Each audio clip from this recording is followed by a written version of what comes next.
गरुड़ पुराण की रहस्यमयी कथा। क्या सच में इंसान के कर्म मृत्यु के बाद भी उसका पीछा करते हैं? क्या दान पुण्य से नरक के द्वार भी बंद हो सकते हैं? गरुड़ पुराण में एक ऐसी ही रहस्यमयी कथा मिलती है जो सुनने वाले के मन को भीतर तक हिला देती है। बहुत समय पहले अवंती नगरी में धर्मपाल नाम का एक व्यापारी रहता था। वह बहुत धनवान था, लेकिन स्वभाव से अत्यंत कंजूस। न भूखे को भोजन देता, न मंदिर में दान करता, न ही किसी दुखी की सहायता। उसकी पत्नी अक्सर कहती, स्वामी, धन हमेशा साथ नहीं जाता, कुछ पुण्य भी कर लीजिए।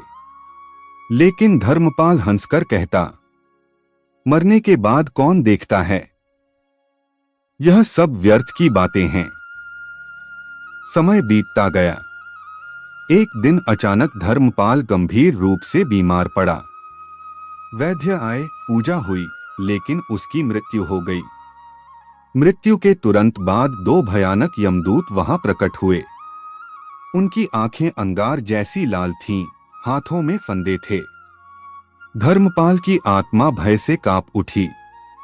यमदूत उसे एक अंधकारमय मार्ग से ले जाने लगे। रास्ता कांटों, अग्नि और भयानक जीवों से भरा था। धर्मपाल चीखता रहा, मुझे बचाओ, मेरे पास बहुत धन है। लेकिन वहां धन का कोई मूल्य नहीं था। चलते चलते अचानक दूर एक छोटा सा दीपक जलता दिखाई दिया। उस दीपक की रोशनी से मार्ग थोड़ा सरल हो गया। यमदूत भी आश्चर्यचकित रह गए।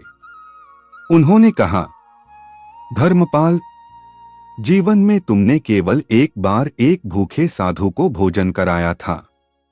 उसी पुण्य के कारण यह दीपक तुम्हारी सहायता कर रहा है। धर्मपाल की आंखों से आंसू बहने लगे। उसे पहली बार समझ आया कि मृत्यु के बाद केवल कर्म ही साथ जाते हैं। जब धर्मपाल को यमराज के सामने ले जाया गया, तब यमराज ने कहा, मनुष्य का धन, शरीर और परिवार यहीं छूट जाते हैं।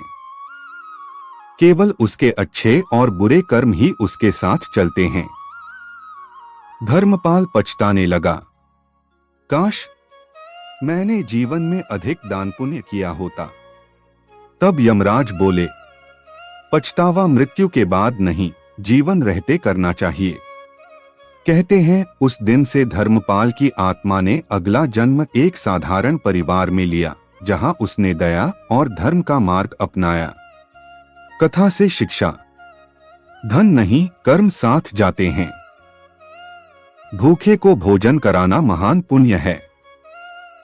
दया, सेवा और धर्म जीवन को सफल बनाते हैं।